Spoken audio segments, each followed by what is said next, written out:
You never know how strong you are unless you're pushed to the wall. हाय, मैं फरीन अंबर media industry के एक OTT channel में creative director हूँ, एक proud working mom भी हूँ और एक कैंसर वॉरियर भी। मैं एक छोटे से शहर बहराइच से मुंबई आई। सपने बड़े थे, शहर बहुत छोटा था। वहां बैठ के मुंबई में आना एक ख्याली पुलाव जैसा लगता था। लाइफ के कई चैलेंजेस पार के एक लंबी छलांग लिया, फैसला लिया और एक दिन मुंबई आ गई। मुंबई ने आसानी से कुछ नहीं दिया। स्ट्रगल थे, रिजेक्शन थे, फाइनेंशियल प्रेशर्स था, पर धीरे धीरे मैं उस दुनिया का हिस्सा बन गई जिसे लोग ग्लैम के नाम से जानते हैं। लेकिन हर ग्लैम के पीछे होती है मेहनत, लेट नाइट्स, बेतरतीब रूटीन, स्ट्रेस को नॉर्मल समझना, पर बॉडी सब रिकॉर्ड करती है। फिर कोविड आया, दुनिया रुक गई, पर मेरे अंदर एक नई जिंदगी शुरू हुई। मैं प्रेग्नेंट थी, late life pregnancy, and my son was born very healthy. तब लगा लाइफ ने बैलेंस बना दिया है, अब सब कुछ है, हेल्थ है, फैमिली है, सभी तो है, but I couldn't have been more wrong. मुझे ब्रेस्ट में एक लंप महसूस हुआ। डॉक्टर ने कहा ब्रेस्ट फीडिंग में होता है, न्यू मॉम हो, ignore it, and it was a very big hospital mind you. मैं मान गई, लेकिन लंप स्टबॉर्न था, वो बढ़ता गया। टेस्ट हुए, रिपोर्ट आई, स्टेज 3 ब्रेस्ट कैंसर।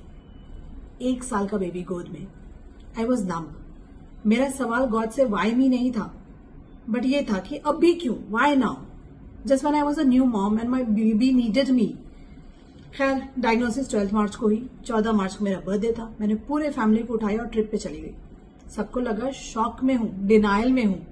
शॉक नहीं था, फैसला था। I had just decided that cancer would not get my tears before it got my fight. Surgery हुई, कीमो हुआ, बाल गिरने लगे, तो मैंने वेट नहीं किया, सीधे सैलून गई और पूरा सर शेव करा दिया। मैं ब्यूटी नहीं खो रही थी, I was shedding my hair. इस जर्नी ने मुझे एक बहुत बड़ी बात सिखाई। स्ट्रेंथ लाउड नहीं होती है, स्ट्रेंथ साइलेंट होती है।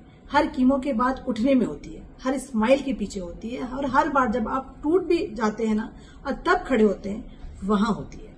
It took guts to attend my first official meeting when I was born, but I did it. छुपाया नहीं, फेस किया। I realise something powerful. Mental strength जो है सिर्फ किताबी बातें नहीं होते, it's actually a medicine, it is. लेकिन इस सफर ने मुझे एक और चीज सिखाई। स्ट्रांग होना मतलब अकेले लड़ना नहीं होता है, मदद लो। मेरे साथ मेरे परिवार था, मेरे सिबलिंग्स थे, मेरे इन लॉज थे, मेरा हस्बैंड जो खुद टूट सकता था पर मेरे लिए मजबूती से खड़ा था। कैंसर सिर्फ एक इंसान की जर्नी नहीं होती है, पूरे फैमिली का टेस्ट होता है। फाइनेंसेस अफेक्ट होते हैं, सेविंग्स चली जाती हैं, करियर और प्रोजेक्ट सफर करते हैं, सब कुछ हिल जाता है। इसलिए स्ट्रांग रहना बहुत जरूरी होता है, और शायद इस इम्तिहान की सबसे स्ट्रांग कड़ी मैं थी। अगर मैं रोती, मैं टूटती तो सब टूट जाते, इसलिए मैं स्ट्रांग बनी हर रोज, एवरी डे। जब मैंने खुद कैंसर को इतना भारी बनाना छोड़ दिया, धीरे धीरे सबने भी उसे उतना लाइटली ही लिया। एनर्जी ट्रांसफर होती है। इस जर्नी ने मुझे एक और बात सिखाई। स्ट्रेंथ लाउड नहीं होती है, स्ट्रेंथ साइलेंट होती है। हर कीमो के बाद उठने में होती है, हर स्माइल के पीछे होती है, और हर बार जब आप टूट चुके होते हैं ना, तब खड़े होने होती है, वहां होती है स्ट्रेंथ। आज 3 साल बाद मैं रेमिशन में हूं, वापस लाइफ, वर्क, बैलेंस, मदरहुड सब मेंटेन कर रही हूं, और एक बात पूरे यकीन से कह सकती हूं, you never know how strong you are until you are push to the wall. मुझे जब लाइफ ने वॉल तक पुश किया, मैं टूटी नहीं, मैं उस वॉल पर अपना नाम लिख के आई। और अगर मेरी कहानी आपको थोड़ा सा भी हिम्मत दे सके, तो याद रखिएगा, आप अपनी सोच से कहीं ज्यादा स्ट्रांग हैं। Happy women's day, and I wish Archita best of luck, specially for a blog woman for women. It's a great initiative. Love you Archita.